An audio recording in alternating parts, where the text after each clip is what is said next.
how do you maintain a good relationship? That's a nice question actually. And it's also a very tricky question. Why? Because it varies from person to person or freelancer to freelancer. How? It depends on what agreement or what kind of package you have with your client. Let's say for some clients you might be working on hourly basis, for some client you're working with project basis. And it also depends on the way the client treats you and the way you interact with the clients. So it's a both way train, remember that. You can't maintain a good relationship with the client if the client doesn't want it. Some clients are hard to deal with and some clients are pleasure to work with. So you'll have the mixture of both. But there are certain way you can smooth your way with the client, even if working with the client is a bit tough game to play with. So what are those ways? The first way I would suggest, be attentive to the client. Respond to the mail as fast as possible whenever you get a task or whenever you get that. Be attentive, be there so that the client notices that you are very good at replying or giving attention to it. Remember that the client always takes notes of it. But here's the trick. You have to show that you're also busy. You are not only dedicated to the client if you are not working with only one client.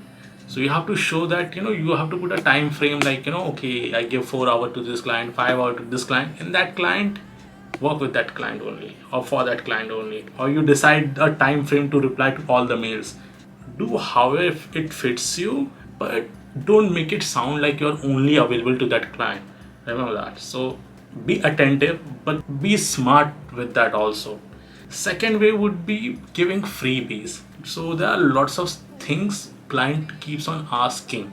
There's no client who doesn't want freebies. You have to be like, smart with it, how to get some freebies, deliver some freebies for free, which doesn't cost you much time, but you make it look like they are quite a big things to the client.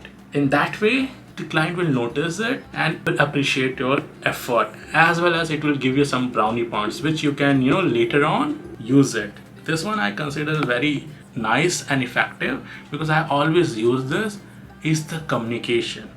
I have never sent a mail in my life which have started without hello, good morning and ends with have a great day, take care, best regards. This certain few words are present in my mails, even if they are reply, forward or something like that.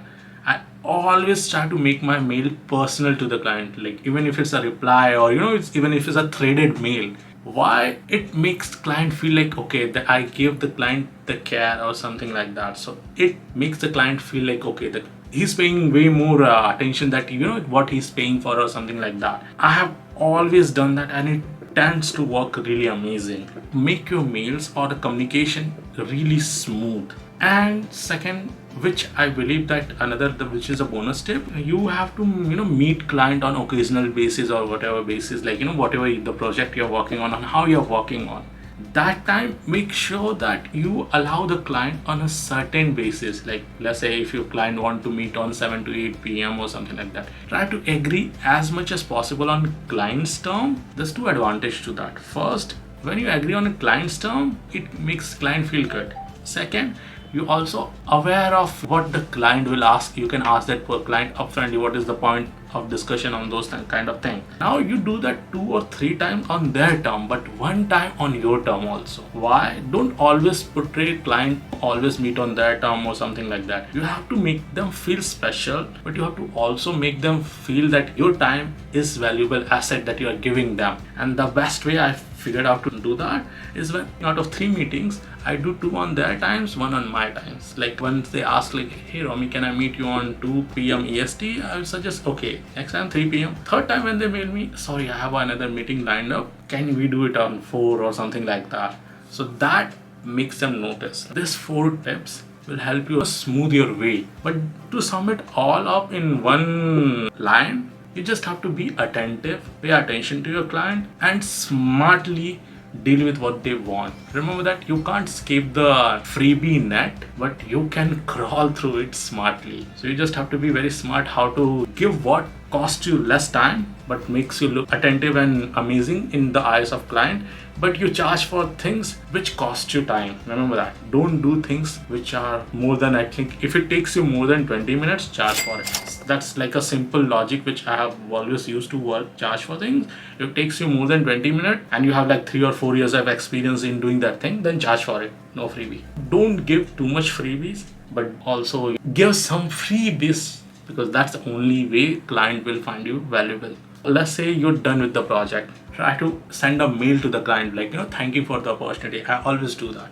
Like there are 2 mails I always send my clients when the project or when my tenure with a client ends. First is a thank you mail, which goes on the some of the line like, thank you for giving me opportunity for working with you. It was a really nice experience. I learned on the, in the whole duration, I learned a lot of new things, and it was quite pleasurable to work with you. Certain moments were really amazing and taught me like that. On the same line, it's like around 5 or 6 line of mails. After that, I asked for a testimonial. Now remember this, in the whole project duration, take note of certain things. First, client's birthday.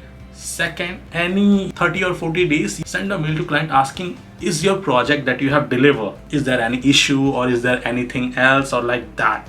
That you send it after 30, 45 or 60 days to the client, so that the client also remembers you. This all that, if you put it in a context and make it work out according to you, will help you establish a better relationship with the client. And if you are able to put all of this into your working frame, into your working schedule perfectly, I can guarantee you one thing: you will get a lot of referrals and recommendation work, so you won't have to go on client hunting or something like that. And believe me, I am the best example for it. I have found only one client from Upwork, and after that I have never touched Upwork. All of my clients have came from referrals and connections and certain social media groups. That's all.